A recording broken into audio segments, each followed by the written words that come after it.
tudo bem com vocês? Sejam bem-vindos a mais um MantelliCast. Eu sou o Dr. Domingos Mantelli e aqui junto com a minha digníssima esposa Érica Mantelli estamos à frente do MantelliCast, a nossa casa, a sua nova casa aqui na Clínica Mantelli. Então entre e seja muito bem-vindo. Todas as quintas-feiras um episódio novo com um convidado novo e assuntos super relevantes para vocês, falando de empreendedorismo, gestão, saúde, qualidade de vida. Então, se você tiver alguma sugestão de tema, deixa também aqui pra gente. Aproveita e siga a gente aqui nas nossas redes, @MantelliCast. Estamos no YouTube, estamos no Deezer, estamos no Spotify, estamos em todas as plataformas. Então, entre, deixa aqui o seu like e também as suas sugestões. Porque hoje o assunto é um assunto que eu adoro falar. Quando a gente fala de infertilidade, que é um dos meus assuntos preferidos, a gente esbarra num assunto chamado mioma. E muitas pacientes, quando têm miomas, não sabem o que fazer. Meu Deus, mas eu vou operar um mioma? Se eu operar um mioma, vai atrapalhar ali a anatomia do meu útero? Como é que eu vou engravidar? E aí que surge um assunto que eu gosto muito, chamado embolização desses miomas.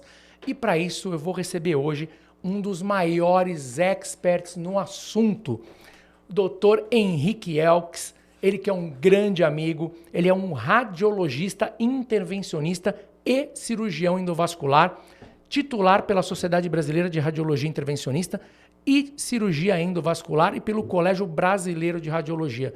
Dr. Henrique Elkes, seja muito bem-vindo, meu amigo. Prazer te ter aqui, uma salva de palmas. Como é que você tá, meu irmão? Aí, detalhe, né? Você. Amigo e veterano, né? Veterano, de faculdade. Veterano de faculdade. Quanto tempo, hein? Mais de 25 anos, né? Caraca, eu vou fazer 22 de formado? Você é 25? 25. 25. Estamos ficando velhos, os cabelos tão brancos, né? Tão brancos. A gente não tinha esse cabelo grisalho na Mas época, a vontade não. continua. A vontade de trabalhar continua. Muito bom. Cara, prazer ter você aqui. Prazer o meu. Muito gostoso. Um assunto que eu gosto muito de falar. A gente debate muito sobre isso e os resultados que a gente tem com as nossas pacientes são incríveis quando a gente fala de fertilidade. Então eu queria que você começasse explicando para o pessoal entender o que é, né, a embolização e a especialidade, né, essa radiologia intervencionista. Da onde surgiu essa vontade de partir para isso e o que mais a radiologia pode ajudar nessa saúde feminina? Vamos lá. Então, a radiologia intervencionista é uma especialidade relativamente nova quando a gente fala de medicina, né? Uma especialidade que, em comparação com a ginecologia, é nova. E começou o início da radiologia intervencionista foi mais ou menos na década de 60, quando houve a primeira angioplastia, muito rudimentar ainda, ou seja, a abertura de uma artéria por um balãozinho super rudimentar. Aí começou a radiologia intervencionista. E é interessante a história da embolização de miomas, especificamente, que é o que a gente vai falar aqui, que foi um acidente, na verdade. Sério? Sério. Então, em 1995, um ginecologista francês começou a mandar algumas pacientes para o radiologista intervencionista que estavam sangrando muito para diminuir o sangramento para que ele pudesse operar. E ele começou a observar que essas pacientes desapareciam depois do consultório dele, não voltavam para operar, para tirar o útero ou para tirar o mioma, seja lá o que for. E aí ele começou a querer entender o que estava acontecendo, começou a ligar para as pacientes. Vocês podem voltar? O que está acontecendo? E as pacientes começaram a falar, olha, depois que a gente fez a embolização pré-operatória, melhorou. Diminuiu. E aí, essa foi o início da embolização de mioma. Cara, foi ontem, 95. Ontem, 1995. É ontem isso. 1995. Incrível. Então, é uma técnica que tem aí já 30 anos quase, mas foi assim que ela começou. E a radiologia intervencionista, por que houve o meu interesse? Isso já desde 1997. Eu comecei já a seguir a radiologia intervencionista. Você começou bem no início, então, da embolização de miomas, né? Bem no início. Isso foi na França, chegou no Brasil, a gente que começou a fazer a embolização de mioma na época, a equipe que eu participava, isso foi nos idos de 2000, 2001. A gente começou a tocar a embolização de mioma. E aí, o que me interessou muito, Domingos, desde o começo, eu fiz cirurgia, né?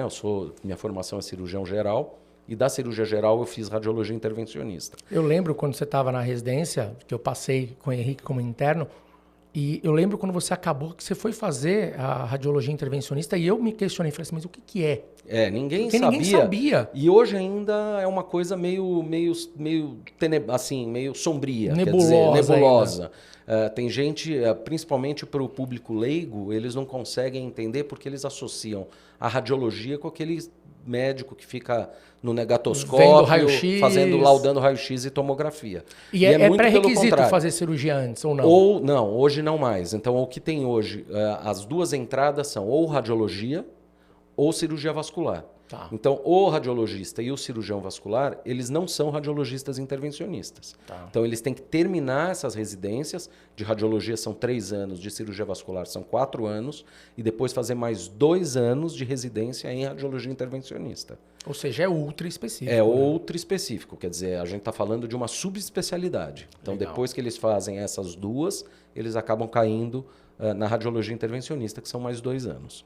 E aí o que me encantou foi a gente fazer procedimentos minimamente invasivos com resultados tão bons quanto das cirurgias convencionais. Sim. Sem corte, sem ponto, sem aquelas internações super prolongadas. Menos risco. Menos risco, sem aquelas anestesias invasivas. Então a gente consegue obter resultados muito parecidos ou melhores, eventualmente, do que as cirurgias convencionais, só que dando para o paciente muita qualidade.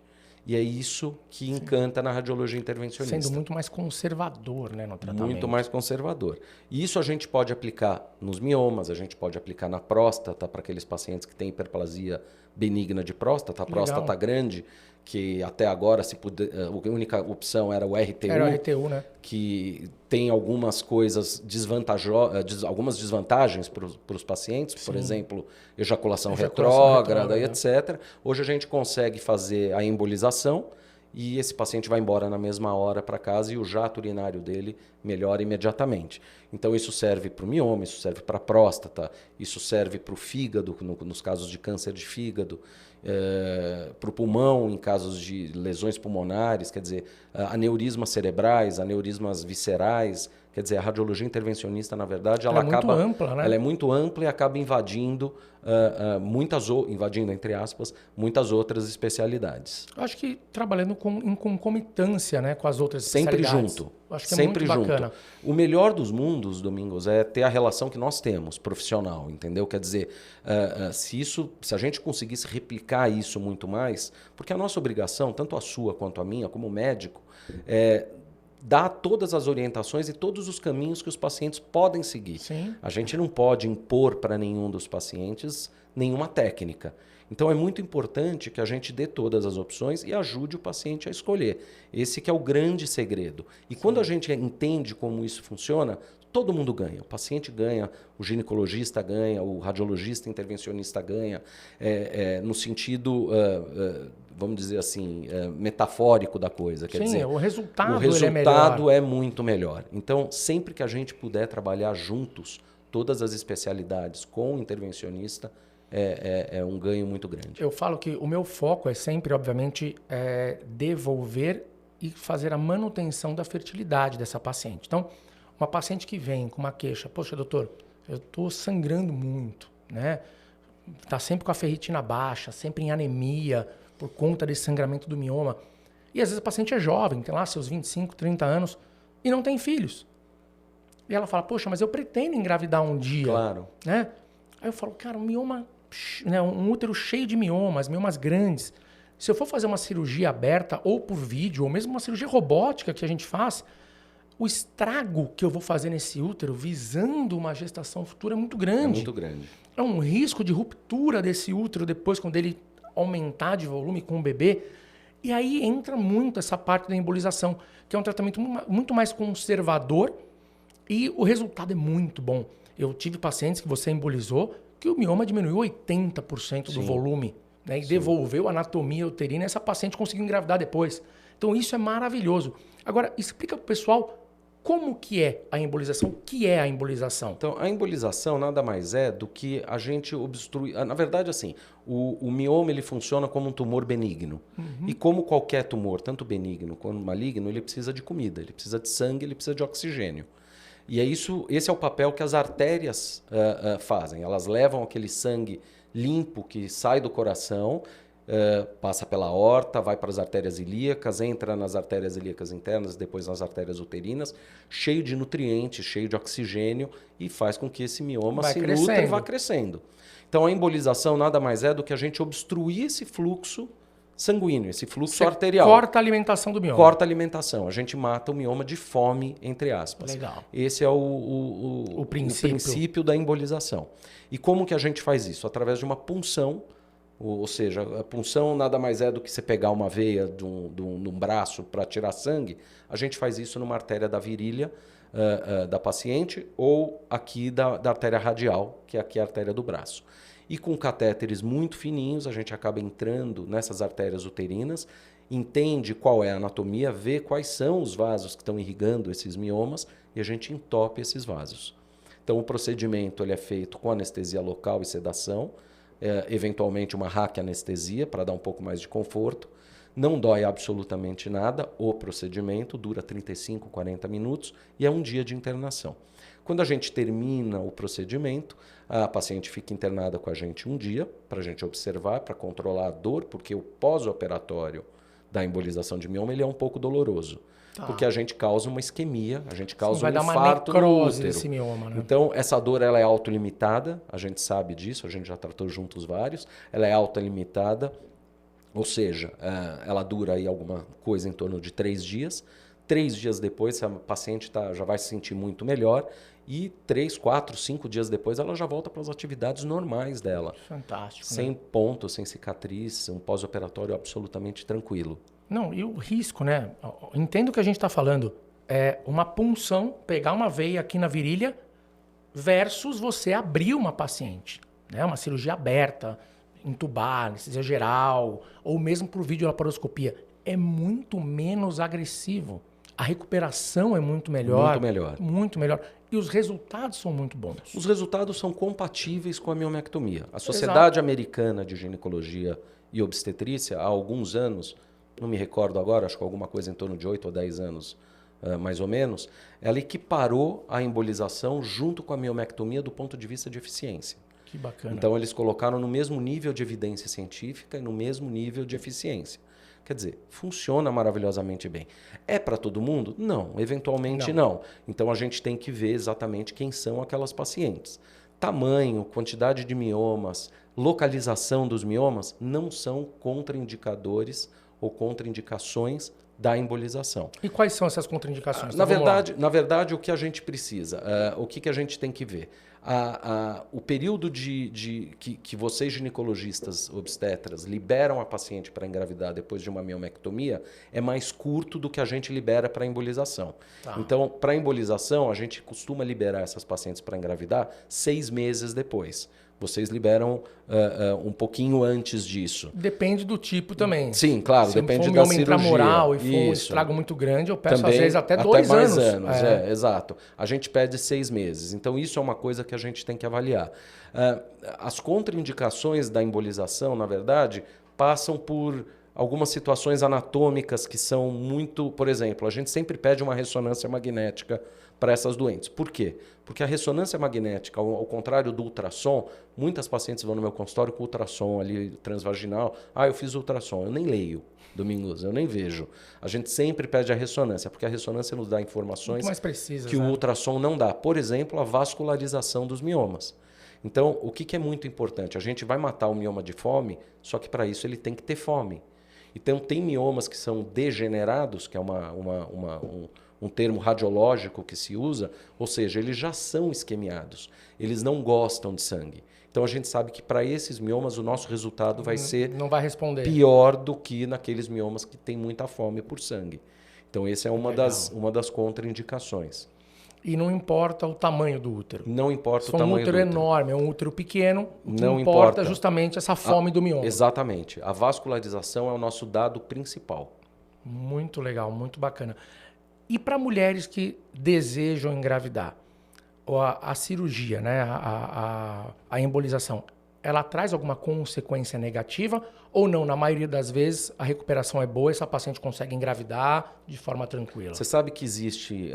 eu dei uma aula há pouco tempo num congresso e a gente comparou, eu coloquei 2 artigos que compararam a probabilidade de uma paciente engravidar pós-embolização e pós-amiomectomia, que é a cirurgia convencional de retirada dos miomas. A cirurgia convencional, ela gira em torno de 55% a 65%, dependendo de cada trabalho. E a embolização varia de 45% a 55%. Quer dizer, não é uma diferença tão grande. E são artigos que têm um certo viés, porque, por exemplo, nós embolizamos miomas gigantescos que nenhum ginecologista quer operar. Você não vai operar um útero de 2.000 centímetros cúbicos, de 1.500 centímetros cúbicos. Você vai estragar esse útero, ela não vai engravidar. Então, assim, a casuística da miomectomia normalmente são miomas pequenos, únicos e etc. Enquanto da embolização são miomas grandes, multimiomatosos. Então, existe essa diferença. Mas, assim, a chance de engravidar após a embolização... E aí, a outra coisa que é muito importante que eu falo sempre para os pacientes. A gravidez, você sabe disso muito melhor do que eu. É um evento multifatorial. Sim. Não depende só dos miomas, depende da idade da paciente, depende de quanto plasticamente esse útero foi mexido, depende de causas de situações hormonais, depende de situações psicológicas. Quer dizer, então não dá. Muitas vezes o mioma é o grande culpado pela infertilidade da mulher, quando eventualmente não é só isso. Por exemplo, a gente sempre tem que investigar o marido. Porque pode ter, por exemplo, varicocele, ele pode ter uma contagem de esperma baixo. Então, normalmente, a gente tem uma cultura de achar que a dificuldade de engravidar é culpa da mulher. Culpa entre aspas. 50% mas ela é a das responsável. causas são masculinas. Então, 50%. Você vê, né? Então, mas a gente, no nosso dia a dia, a maioria é só mulher. Então, quer dizer, então é muito importante que a gente converse com a paciente, entenda qual é a história dela real, para a gente falar assim, não, esse mioma ele é culpado pela sua infertilidade ou esse mioma não é culpado pela nossa infertilidade. Então, por exemplo, a gente tem 4 tipos de mioma, em termos de localização. Então, tem os subserosos, que ficam para fora do útero, como se fosse uma orelha do Mickey. Tem os intramurais, que são aqueles que ficam dentro da parede muscular. E tem os submucosos, que ficam dentro da cavidade uterina. Esses submucosos são os que sangram, né? São os que sangram, são os que atrapalham, são os que eventualmente dificultam a mulher engravidar. Os outros 2 podem sim atrapalhar, mas em menor escala do que os submucosos. Então, tudo isso tem que ser visto no momento da consulta para a gente entender exatamente qual que é a história. Por isso que uma anamnese super bem feita, uma entrevista super bem feita da paciente é tão importante. E uma coisa que você falou, as taxas são muito parecidas de gravidez pós-embolização comparada à cirurgia convencional, mas as taxas de complicações dessa gravidez são menores na embolização. Muito menores. Então, isso é o principal. Eu sempre tenho muito receio de uma paciente que chega no meu consultório e fala assim, eu não quero tirar o útero de jeito nenhum. E isso é uma coisa muito interessante também, né, Domingos? Hoje em dia, a gente não pode, como eu falei no começo para você, que a gente tem que dar todos os caminhos para o paciente, porque hoje ela procura. Sim. Então, assim, se ela fala assim, eu não quero tirar o útero, e vai num ginecologista que fala, querida, vamos tirar o seu útero, ela vai entrar no Google e ela vai procurar algum tipo de alternativa para que ela não tire o útero. Exato. E ela vai acabar inexoravelmente caindo numa embolização. Então, a gente tem que dar, a nossa obrigação é dar todas as pedras, todos os caminhos das pedras. E o que é muito importante, assim, as complicações da embolização são absolutamente raras em comum. Por exemplo, menopausa precoce, que é um medo que as mulheres têm. Eu tenho, Domingos, alguma coisa em torno de 4.000 embolizações. Eu não tenho nenhuma menopausa precoce em pacientes com menos de 45 anos. Incrível. Acima de 45 anos, isso pode acontecer porque as ligações entre o útero e o ovário, as ligações arteriais, elas se afrouxam. E, eventualmente, quando eu estiver embolizando, algumas partículas podem sair para o ovário e causar uma menopausa, entre aspas, precoce, né? Sim. Porque a mulher já tá acima de 45 anos, ela está começando a entrar aí já no processo, né, de climatério. Então, por exemplo, eu já embolizei uma paciente uma vez de 53 anos.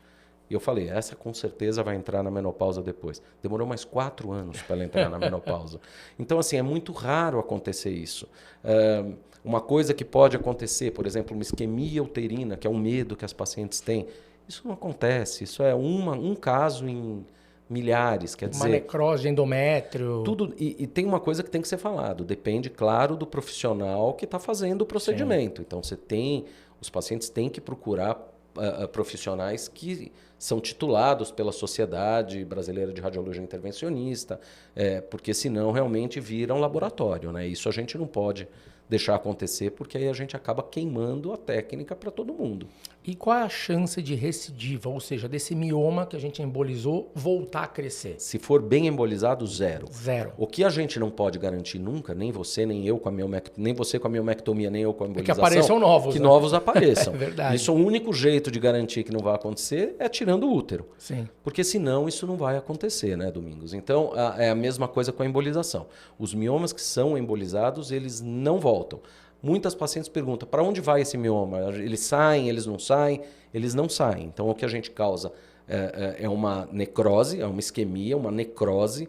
Ele se liquefaz um pouco, esse líquido é absorvido e vira ali uma cicatriz que vai ficar no útero sem incomodar mais absolutamente nada. Então, o pós-operatório, que é importante a gente falar para essas nossas pacientes, depois de 2, 3 ciclos menstruais, elas vão sentir que a menstruação vai regularizar. Então, aquelas pacientes que menstruam 15 dias, 20 dias, às vezes um mês inteiro, 8 dias, com aqueles volumes absurdos, que às vezes mancha a roupa, aquelas pacientes que passam por constrangimento, Sim. não conseguem ter relação sexual com o marido, qualidade de vida, tem né? uma qualidade de vida horrorosa. Depois de 2 ciclos menstruais, ela vai ver que a menstruação vai cair, o volume vai despencar e a quantidade de dias que ela fica menstruada é muito pequeno. Que legal. E a quantidade de miomas? Um paciente que tem um útero, por exemplo, tem lá 20 miomas. É possível embolizar todos? Todos. A gente sempre emboliza todos os miomas. Que legal. E o procedimento é praticamente o mesmo. Então, na verdade, a nossa rotina na radiologia intervencionista são úteros grandes e polimiomatosos. Com muitos miomas. Com muitos miomas. Isso é a nossa rotina. A gente dificilmente pega um miominha intramural de 3, 4 centímetros para embolizar. Sim. Então, normalmente são essas pacientes. E é importante falar também, Domingos, que não são todos os miomas que têm que ser embolizados. Na verdade, não são todos os miomas que têm que ser tratados, né? Sim. Porque no meu consultório, imagina no meu consultório vem muitas pacientes que fizeram ultrassom transvaginal, algum ultrassom mesmo abdominal, encontraram ali um mioma e ela chega no nosso consultório sem nenhum sintoma. Essa paciente não precisa ser tratada. Não, um mioma pequeno, subseroso, só acompanhamento, não precisa fazer nada. Nada. É muito importante, porque algumas pacientes chegam para a gente já com indicação de cirurgia. Olha, ele vai operar. Eu falei, não, mas o que você sente? Como é que é a tua menstruação? Ela dura 3 dias, mancha a roupa? Não mancha a roupa. Você tem dor, tem cólica? Não tenho nada. Então, mas por que você vai mexer nesse mioma, né? Então, isso é muito importante. A gente tem que também ter esse bom senso, essa regulação de chegar e falar, não, isso aqui a gente não vai mexer agora. E após a embolização, em quanto tempo a gente vê um resultado para falar assim, bom, chegamos no auge do resultado? 3 meses. 3 meses. 3 meses, Nossa, que é rápido. quando a gente repete a ressonância magnética. Porque aí a gente consegue ver a diminuição global do útero, a morte dos miomas, porque quando a gente faz a primeira ressonância, eu sempre gosto de mostrar a ressonância para o paciente, que ao contrário do ultrassom, o paciente não entende nada do ultrassom, né? Muitas vezes a gente não entende o ultrassom. Então, a ressonância é um desenho muito bonito. Então, dá para ver bonitinho ali muito detalhado, os miomas. Né? Então, quando a gente faz a primeira ressonância, a gente vê esses miomas todos famintos pelo contraste que é injetado. E depois, num segundo momento, quando a gente vai pedir 3 meses depois a ressonância de controle, a gente vê esses miomas todos escuros, sem nenhuma captação do contraste. Ou seja, eles estão praticamente mortos. Não tem mais irrigação nenhuma. Não tem mais irrigação nenhuma. Eles estão mortos e o efeito que eles causavam nas mulheres, eles não causam mais. Tem idade para fazer a embolização? Não tem idade. Não tem idade. Mesmo uma mulher jovem, se ela tiver miomas e tiver sintomas, ela pode fazer o procedimento. Ela tem indicação. Uma coisa que chama um pouco a atenção, principalmente nessas pacientes que vêm direto para o radiologista intervencionista, sem passar pelo ginecologista, é que muitas delas vêm tomando hormônio já há muitos anos, né, Domingos? Na verdade, eu não sei se você concorda comigo, eu acho que até é boa essa conversa, essa discussão, que o hormônio, o anticoncepcional, seja ele qual for, ele não trata o mioma, né? Não. Ele, na verdade, é como Não se trata você... nada, na verdade. Nada. É como se você desse aspirina para uma dor de cabeça. Exato. Você está tratando a dor de cabeça, mas você não está tratando a origem, a causa da dor de cabeça. Sim. Então ele funciona super bem, principalmente para mulheres jovens que não querem engravidar. Mas o que eu vejo, e aí você pode dizer isso melhor do que eu, na minha clínica diária, é que depois que essa paciente ela larga o anticoncepcional e fala, agora eu quero engravidar, vou parar de tomar, os sintomas dos miomas eles acabam vindo muito mais fortes do que elas tinham antes de tomar o anticoncepcional. Então a gente tem que tomar muito cuidado em oferecer o tratamento anticoncepcional para determinadas pacientes com esse receio de repente, com 35 anos, e é uma coisa que a gente vê muito, a idade das mulheres engravidar hoje alargou muito, né? Elas engravidam... É raro abaixo dos 35 Exato. hoje. Então a gente vê mulheres mais velhas querendo engravidar. E aí é muito engraçado, porque às vezes vai no meu consultório uma paciente que tem 30 anos, eu explico para ela a embolização, ela fala, não, então eu vou esperar um pouquinho mais. E ela volta depois de 6, 7, 8 anos, falando assim, doutor, é o seguinte, eu quero embolizar amanhã para engravidar depois de amanhã. Eu falo, não dá para fazer isso. Você não perdeu é assim que a banda toca. Você perdeu esse timing, então agora a gente vai ter que fazer a coisa direitinho. Então é muito importante a gente estar junto com essas pacientes nesse momento de decisão de quando e qual o tratamento a gente tem que oferecer para elas. Eu vejo, né, a gente tem muitas pacientes em comum e o resultado é incrível. A maioria das pacientes que fizeram conseguem engravidar sem problema algum. A grande maioria que vem por sintomas, sangramento, né, quadros anêmicos por conta disso, e se resolve 100%. 100%. Isso é incrível. Você falou do anticoncepcional, fazer um parêntese bem interessante. O anticoncepcional, ele é um remédio à base de hormônio. Ponto. Sim. Ele tem indicação de uso para alguns casos, sim. Exemplo, uma endometriose, que eu preciso suspender uma menstruação, está bem indicado. Mas muita gente acha que ele trata mioma, não trata. Não trata. Que ele trata síndrome dos ovários policísticos. Não trata. Sabe o que ele faz? Ele mascara. Eu costumo dizer assim, o paciente tem lá os sintomas de síndrome de ovário policístico, né? Que é uma síndrome plurimetabólica. Então tem lá acne, pelos pelo corpo, aumento dos androgênios, ganho de peso, irregularidade menstrual, um monte de coisa. Ela toma um anticoncepcional, a menstruação para, os sintomas melhoram. Tratou? Não, você tapou o sol com a peneira. A hora que você parar o anticoncepcional, volta tudo pior. Eu costumo dizer que é igual você pegar um carro, tá com o motor fazendo barulho, e chega no mecânico e fala assim, ó, dá pra você arrumar meu carro, por favor? Aí o mecânico vai, escuta, fala, realmente tá com barulho. Aí ele desliga o carro e fala, pronto, parou o barulho. Sim, exatamente. É isso que o anticoncepcional vai fazer, porque ele vai desligar o teu ovário. Você vai parar de produzir hormônios. E, consequentemente, parou de produzir, vai melhorar os sintomas. Mas a hora que você voltar a produzir, volta tudo muito pior. Exatamente. Então você precisa ir na origem do problema. Então, quando a gente fala de tratamento, né, uma coisa mais específica, igual você dá anti-inflamatório para quem tem mioma. Reduz o sangramento? Na grande maioria, sim. Mas você vai ficar dependente de um anti-inflamatório que vai acabar com o teu estômago, vai te dar uma úlcera, né, e não está tratando. O mioma está lá do mesmo tamanho. Exatamente.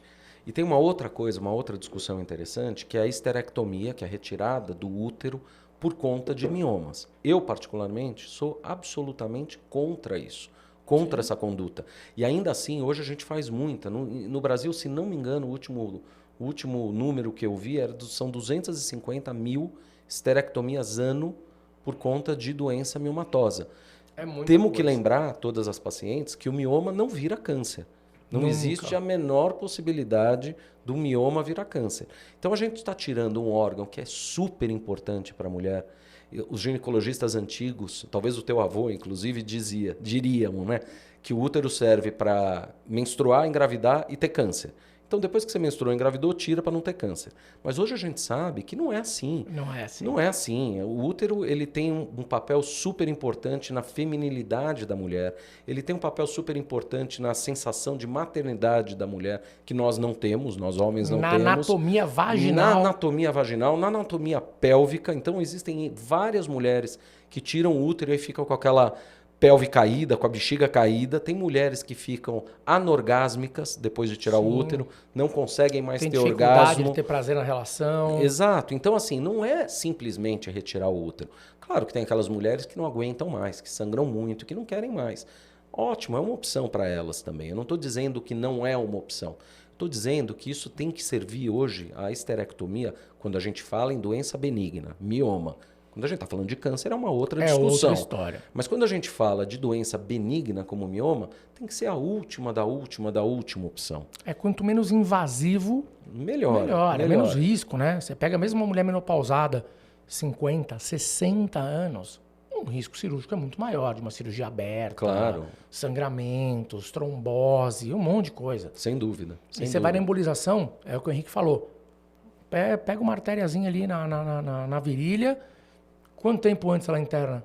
Não, interna de manhã, interna às 6 da manhã, fazemos às 7 da manhã, vai embora às 7 da manhã do dia seguinte, andando. E tempo de recuperação?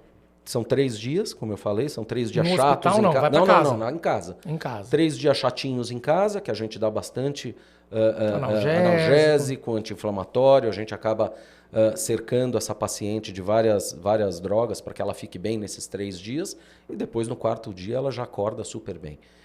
Pra você ter ideia, nos últimos 2 anos eu não tive nenhuma paciente que voltou ao pronto-socorro para tomar remédio na veia. Fantástico. Então, são pacientes que a gente segue todos os dias. A minha equipe faz embolização, a gente deve fazer alguma coisa em torno de 3 a 4 embolizações de mioma por semana. Então, é um volume expressivo e a gente segue todas essas pacientes e a gente vê resultados realmente fantásticos, inclusive na gravidez. Algum caso que você recorda, assim, que você falou, meu Deus, esse foi muito legal o resultado, um caso diferente? Teve um caso muito interessante, que inclusive eu atendi no consultório há um mês ou 2, mais ou menos, de um casal que não conseguia engravidar e ela tinha sido investigada, ela tinha um útero bem miomatoso e a gente investigou o marido também. E ele tinha varicocele, com uma taxa de espermatozoides no espermograma muito baixa. Então a gente embolizou ela e embolizou ele, da varicocele. E depois de 2 meses eles engravidaram. Eu fiquei bem bravo.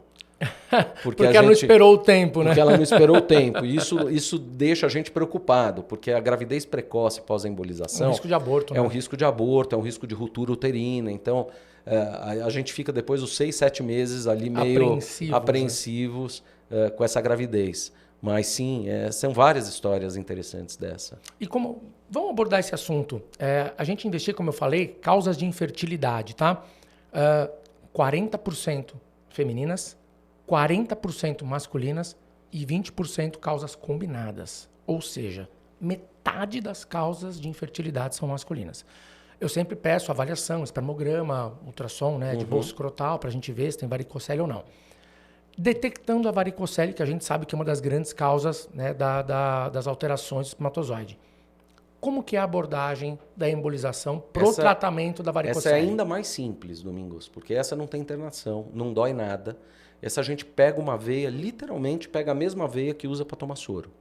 A mesma veia. Pega uma veinha aqui no braço. Que legal. E eu, pelo braço, vou com catéter até a veia espermática lá embaixo e a gente entope essa veia. Como é que funciona isso? Ao contrário da embolização de mioma, que a gente tira o fluxo sanguíneo arterial, na varicocele, o que a gente quer é como se fosse varizes de perna. Por que tira essa fena? Porque ela não está funcionando. Ah, mas ela não vai fazer falta? Não, não faz falta, porque o corpo acaba arrumando um outro caminho para esse sangue subir. Você tem as colaterais que vão suprir, né? Exatamente. Então, com a embolização da varicocele, a gente entra dentro dessa veia, entope ela sem ponto, sem cicatriz, sem nada. O paciente, a gente tira aqui o catéter, ele coloca um band-aid, literalmente, um esparadrapo, e ele vai trabalhar logo depois. Incrível. E aí o que acontece? A gente tem que cuidar da ansiedade do homem, porque o homem você sabe que é mais complicado de tratar do que mulher. Muito. Muito mais complicado. Porque ele já quer fazer espermograma no mês seguinte para ver o que acontece. Não adianta. A gente tem que esperar todos os espermatozoides que foram produzidos morrerem e novos serem produzidos. A gente tem que acabar com a geração inteira de espermatozoides. E isso demora mais ou menos 6 meses. Então não adianta fazer o espermograma antes dos 6 meses, mas tem uma coisa que eu preciso te contar. A grande maioria dos homens e das mulheres que a gente faz a embolização de varicocele, no caso dos homens, mas os casais conseguem engravidar antes do primeiro espermograma com 6 meses. Que incrível. Então, na verdade, eles nem acabam fazendo o espermograma de 6 meses porque eles já conseguiram engravidar antes. É muita loucura, isso é muito... É um avanço da medicina incrível, né? Incrível. Porque antigamente a cirurgia da varicocele também era uma cirurgia aberta também. Existe até hoje, Existe, né? mas a embolização é uma ótima alternativa. Eu né? costumo dizer, Domingos, que é igual a cirurgia de safena para aqueles pacientes que têm varizes na perna. Existia antigamente só aquela técnica antiga que se abre a virilha, abre o pé e puxa fora a safena, que é tradicional, é convencional, ainda se faz hoje muito. Mas depois disso surgiram mais, 8, 9 alternativas de tratamento. Surgiu espuma, surgiu radiofrequência, surgiu laser, surgiu trombose química, várias coisas. Por quê? Porque o método que se tinha antes, ele não era satisfatório. Entende? Então, assim, toda vez que aparecem novas tecnologias, novos tratamentos, é justamente para melhorar o que se tinha antigamente, que não estava sendo satisfatório para os pacientes. Não, e o resultado, né? Eu acho que o mais importante é assim, hoje, como médico, a gente leva mais de 20 anos para aprender isso, né? Eu falo, todo cirurgião adora operar. Mas o cirurgião ele se torna um expert quando ele aprende quando não indicar uma cirurgia. Exatamente. Isso é fundamental. Isso é fundamental. Isso é fundamental, inclusive, para o nosso sono. Isso é para o também. nosso sono. Porque tem muita gente que gosta muito de operar e opera muito e faz algumas cirurgias que você fala, não é normal operar tantos pacientes desse mesmo problema. Então, são justamente esses pacientes, esses médicos que acabam na ânsia de tentar resolver, às vezes com a melhor das intenções, sendo muito agressivo. Então, a gente tem que dar um passo para trás hoje e olhar essas técnicas minimamente invasivas que hoje estão na moda. A ortopedia hoje usa técnicas minimamente invasivas. Sim, cirurgia robótica a própria ginecologia, a cirurgia geral. Quer dizer, todo mundo hoje quer dar um passinho para trás e usar técnicas menos invasivas. A parte da radiologia intervencionista, pensando nos tumores, agora falando de tumores malignos, né, ginecológicos, ela tem um papel também de ajuda? Tem. Exemplo, de diminuir o tumor antes de uma cirurgia, para o estrago cirúrgico ser menor? Sim, pode acontecer. Eu já fiz isso várias vezes, inclusive com quimioterápico. Então, existem pacientes que... isso, obviamente, não existe um protocolo muito bem claro em relação a isso. É uma coisa ainda meio que a gente está tateando, mas existem indicações sim da gente tentar fazer a embolização uterina, ovário nunca, mas do útero pré-cirurgia, pré-operatório, para diminuir o sangramento, para diminuir o tamanho da lesão, para que a cirurgia seja um pouco mais conservadora e menos agressiva. Muito legal. E alguma outra patologia ginecológica que tem um papel a embolização, não? Não, a embolização não. Na parte ovariana, alguma coisa? Não, a gente não mexe nos ovários, porque justamente quando a gente mexe nos ovários... Você destrói todos os óvulos A gente acaba destruindo a reserva ovariana. E essa paciente vai para a menopausa. Então, o nosso papel em termos de ovário, ele é muito limitado ainda. Uma dúvida, que é uma dúvida até minha. Antes de uma paciente ir para a embolização, paciente jovem, 35 anos, não tem filhos, pensa em ter filhos no futuro. Tem um útero multimiomatoso. Vale a pena fazer um antimeleriano e ver a reserva ovariana dela antes? E caso não seja uma reserva daquelas tão boas, pensar numa coleta de óvulos antes de embolizar? Porque qual a chance dessa reserva cair? Não digo você matar o ovário, mas dela diminuir por conta da embolização. Como eu te disse, antes dos 45 anos... É raro. Isso não deve acontecer. Se isso aconteceu, é por alguma falha técnica. Tá. É diferente de acima de 45 anos, que aí não é falha técnica e é sim uma consequência da idade. Perfeito. Então, antes dos 45 anos, eu não vejo aí uma relação direta entre diminuição de reserva ovariana e embolização. Legal. Isso não é provado. Agora, todo cuidado é pouco, né? Então, não vejo também nenhum problema em fazer a coleta e ver como está a reserva, e aí, se for uma reserva baixa, fazer a coleta antes. É que a coleta também não é um procedimento inócuo, né? Então, se eventualmente sugerir isso para uma paciente que tem condições de fazer a embolização sem isso, acho que talvez seja uma coisa discutível.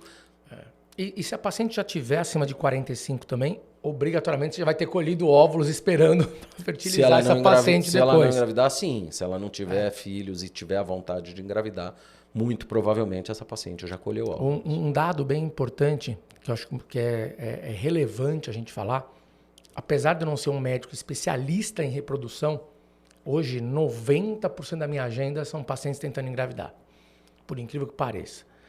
Todas que chegam até mim são pacientes já com algum diagnóstico, algum pré-diagnóstico dado, quase todas com indicação de fertilização in vitro, ou que já fizeram fertilização e deu errado. E o mais incrível, desses 100% que chegam, 72% eu consigo fazer engravidar de forma natural. Ou seja, 72% estavam com o diagnóstico errado. Sem dúvida. E indo para uma fertilização in vitro sem necessidade. E é o que eu falo, não sou contra a fertilização, tenho na clínica, inclusive, um núcleo de reprodução humana, a gente faz, mas o procedimento ele tem que ser indicado para quem precisa. Exato. É igual você ir para uma cirurgia. Poxa, se eu tenho a opção de fazer uma embolização, por que eu vou submeter essa paciente a uma cirurgia aberta, causar uma cirurgia ali, causar uma cicatriz no útero, que quando ela engravidar, vai ter uma chance de ruptura uterina muito maior. Muitas vezes já vi, infelizmente comigo nunca aconteceu, mas colegas que foram operar o mioma e a paciente perdeu o útero. Sem dúvida. E aí selou o destino reprodutivo dela, sendo que eu tenho uma opção muito mais conservadora e com resultados tão bons quanto, ou até melhores. Isso que você falou é super importante. Quer dizer, existem N casos, isso não é raro, pelo amor de Deus. Muito pelo contrário, é uma coisa que eu falo sempre para as pacientes no consultório. A miomectomia é uma cirurgia fantástica. Ela é feita pelos nossos ginecologistas, vocês sabem fazer essa cirurgia de uma forma... talvez seja o primeiro país do mundo em termos de resultados de miomectomia. É fantástica. Só que a gente não pode esquecer a probabilidade de ter uma histerectomia advinda de uma miomectomia. Sim. Porque, principalmente, quando começa aquela sangreira absurda e o médico vê a idade da paciente, 42, 43, vamos tirar o útero. Porque, obviamente, o que vale é a vida, vida da paciente. Ninguém vai colocar a vida de nenhuma paciente em risco por conta da fertilidade dela.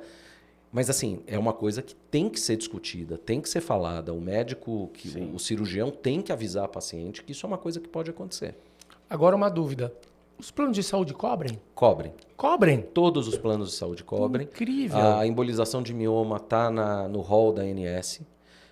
Existe uma diretriz de utilização que é muito chatinha, que a gente está tentando mudar. A Sociedade Brasileira de Intervenção está começando a discutir isso para ver se a gente consegue mexer nisso, porque ela acaba limitando um pouquinho os tipos de mioma que a gente pode embolizar, o tamanho do útero e etc. Ela tem alguns itens ali que são chatinhos, mas a grande maioria dos miomas são cobertos pelo plano de saúde, por todos. Notícia incrível, né? Porque muita gente poderia pensar, mas a gente se submete à cirurgia porque o plano não cobra a embolização. E é coberto. Coberto pelo convênio. Que bacana. Cara, o assunto é maravilhoso. Eu sou apaixonado. Eu mando muitas pacientes para o Henrique. Até porque, como eu falei, mexo muito com infertilidade. Então, vem muitas pacientes com miomas. E o resultado é inacreditável. Você preserva o útero, preserva a anatomia. E essa paciente ainda consegue engravidar no futuro. Então, é o melhor dos mundos, né? É o melhor dos mundos. Menos riscos anestésicos, menos riscos infecciosos. Exatamente. Menos tempo internada, recuperação mais rápida. Né? Então, você fala assim, são 3 dias ali de desconforto, de uma dorzinha. Tá, mas a cirurgia vai deixar a mulher uma semana, 10 dias com dor. 10 dias no com pós-operatório. Exatamente. Então, assim, ela é muito mais tranquila, inclusive no pós-operatório. A embolização, e nós, radiologistas intervencionistas, nós não, a ideia não é tirar as outras opções de tratamento do cardápio, é acrescentar mais uma. Então, é isso que eu te disse, assim, vamos dar todas as opções. Você tem a miomectomia, você tem o tratamento hormonal, você tem a esterectomia e você tem a embolização. Qual desses você gostaria? E essas vantagens de cada um deles, essas são as desvantagens de cada um deles, vamos escolher juntos. Essa é a nossa obrigação como médico fazer. Discutir com o paciente, Discutir. né? Dá o poder de escolha para a mulher. É ela que tem que escolher o que ela quer. Acho isso fantástico. Você dá a opção de como que a gente vai tratar, vai bolar essa estratégia terapêutica. Juntos. Juntos. Não, é muito bacana. Henrique, queria que você deixasse um recado aqui para os nossos espectadores. Deixa também as suas redes sociais para quem quiser te acompanhar, onde o pessoal te encontra. Não, o meu recado é isso. Eu acho que, principalmente agora para as mulheres, já que a gente falou muito de embolização de mioma, o que eu acho super importante, eu acho fundamental, é que vocês corram atrás, vocês discutam com seus médicos, entrem nas redes sociais, pesquisem, não tomem decisões precipitadas, não ouçam só uma opinião, ouçam várias opiniões, estudem para que vocês tomem a melhor tenham a melhor opção de tratamento que vá a favor das expectativas que vocês têm. Porque isso que é muito importante. Vocês hoje, mulheres, estão, agora uma frase que todo mundo usa, eu particularmente não gosto muito, empoderadas. Então se empoderem do processo de saúde de cada uma de vocês. Sim, cuidem da saúde de vocês da melhor forma possível. Busquem 1, 2, 3, 10 opiniões, se for necessário. Né? Muitas vezes as mulheres ficam reféns de um médico só. Exato. E aí acham que aquela palavra lá é a palavra final. Busquem mais opiniões, é importante. É importante. E os médicos não deveriam se incomodar quando uma paciente vai pedir uma segunda opinião. Geralmente as pacientes que chegam até mim já passaram numa meia dúzia. Exatamente. Quando já chegam em mim. Exatamente. Então é super tranquilo, é super natural, super normal. É isso aí. E as tuas redes sociais, para quem quiser te acompanhar? É Dr. Henrique Elques, no Instagram e no Facebook. Beleza, a Raquel vai deixar aí na tela para todo mundo poder seguir. Meu irmão, muitíssimo obrigado. Prazer te receber aqui, cara. Tá convidado para voltar. Vamos lá. Vamos abordar outros assuntos. Vamos lá, quando vocês quiserem. Muito bacana. Valeu. Gostaram, pessoal? Assunto incrível, né? Então, se você gostou, segue a gente, deixa o seu like, coloca ali, ou se você tem alguma sugestão, se tiver alguma pergunta, deixa as perguntas aqui, o Dr. Henrique vai ver lá, depois ele responde para vocês também. Acompanhe ele nas redes sociais. E todas as quintas-feiras a gente tem um episódio novo para você.